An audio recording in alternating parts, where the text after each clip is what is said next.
एक जंगल में एक चंदन का पेड़ था। एक तरफ बाकी सब पेड़ थे जो समूह में झुंड में थे। वही यह चंदन का पेड़ था जो अकेला था। सालों तक इसी तरह से अकेले रहते की वजह से चंदन अपने अकेलेपन से परेशान हो चुका था। उसे भी अब विचार आते थे कि उसके साथ भी कोई खड़ा हो या कम से कम उसका कोई दोस्त हो, या जिससे वो इतने बड़े जंगल में खुद को अकेला ना महसूस करे। एक दिन उसने अपने सामने कुछ अंतर पर खड़े पलाश के पेड़ से कहा, तुम तो दिखने में बहुत सुंदर हो। तुम्हारे कितने सुंदर फूल है। मुझे पता है तुम्हारे कई सारे मित्र होंगे, लेकिन अगर तुम चाहो तो मैं भी तुम्हारा मित्र बनना चाहता हूँ। पलाश का पेड़ मुस्कुराया और बोला, हाँ हाँ, क्यों नहीं। बल्कि मुझे तुम्हें मित्र बनाकर खुशी होगी, क्योंकि तुम ज्यादा सुंदर न सही, लेकिन तुम्हारी खुशबू इस पूरे जंगल को महकाती है। तुम्हारी वजह से हमारे आसपास की हवा खुशनुमा रहती है और हमारा दिन अच्छा गुजरता है। पलाश की मीठी मीठी बातें सुनकर चंदन के पेड़ को बहुत अच्छा लगा। उसे लगा कि आखिरकार वह अब अकेला नहीं रहेगा और पलाश उसका सच्चा मित्र बन पाएगा। लेकिन वह कितना गलत सोच रहा था, उसे अपने भविष्य में पता चलने वाला था। एक दिन एक लकड़हारा पलाश के पेड़ की छाया में आराम कर रहा था। लकड़हारा काफी चिंता में दिखाई दे रहा था।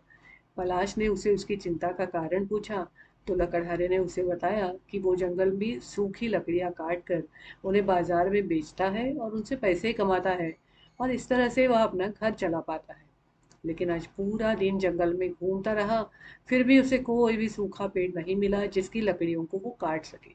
आखिरकार थक कर यहाँ आराम करने बैठ गया है। पलाश लकड़हारे की बातें सुनकर बोला, बस इतनी सी बात। माना कि तुम्हें सूखी लकड़ियां नहीं मिली, मगर तुम्हें कुछ कीमती लकड़ियां मिल जाएगी जिन्हें बेचकर तुम अच्छे खासे पैसे मिले, तो तुम्हारी समस्या हल हो जाएगी। लकड़हारे ने कहा, तुम कह तो ठीक रहे हो, लेकिन मुझे कीमती लकड़ियां मिलेगी कहाँ से। पलाश के पेड़ ने लकड़हारे को अपने सामने कुछ दूरी पर वही चंदन का पेड़ दिखाया जिससे उसने थोड़े दिनों पहले ही मित्रता की थी। लकड़हारा तुरंत चंदन के पेड़ के पास गया और उससे थोड़ी लकड़ी काट ली। चंदन का पेड़ पलाश की धोखेबाजी से काफी दुखी हो गया। उसने सोचा कि उसने पलाश की ऊपरी सुंदरता देखकर उससे दोस्ती की। इससे अच्छा वह उसका भीतर से जानने के बाद दोस्ती करता तो अच्छा होता। उसने सोचा जरूर पलाश के पेड़ इस धोखेबाजी का जवाब देगा। लकड़हारे ने लकड़ियां तो काट ली, लेकिन वह कुछ सोच रहा था और चिंतित दिखाई दे रहा था। चंदन के पेड़ ने उससे पूछा, अब क्या हुआ। तुम्हें तो लकड़ियां मिल गई हैं, फिर क्यों चिंता में हो। लकड़हारा बोला, मुझे लकड़ियां तो मिल गई है, लेकिन जल्दबाजी में मैं घर से रस्सी लाना ही भूल गया। अब मैं यह लकड़ियां कैसे अपने घर तक ले पाऊंगा। चंदन को जल्द ही पलाश से बदला लेने का मौका मिल गया। चंदन ने लकड़हारे को कहा, इसमें क्या समस्या है। तुम वह तो सामने पलाश का पेड़ है, उसकी जड़ें निकाल लो। वह जड़ें काफी अच्छी रस्सी की तरह मजबूत होती है। उनका इस्तेमाल करके तुम लकड़ियां बांधकर अपने घर तक ले जा सकते हो। लकड़हारा चंदन के पेड़ के लिए दिए सुझाव से खुश हो गया और तुरंत पलाश के पेड़ को जड़ से उखाड़कर उसकी जड़ों को रस्सी की तरह इस्तेमाल करके लकड़ियों को बांधकर अपने घर लौट गया। पलाश का पेड़ जड़ से उखड़कर अब अपनी आखिरी सांसें गिन रहा था।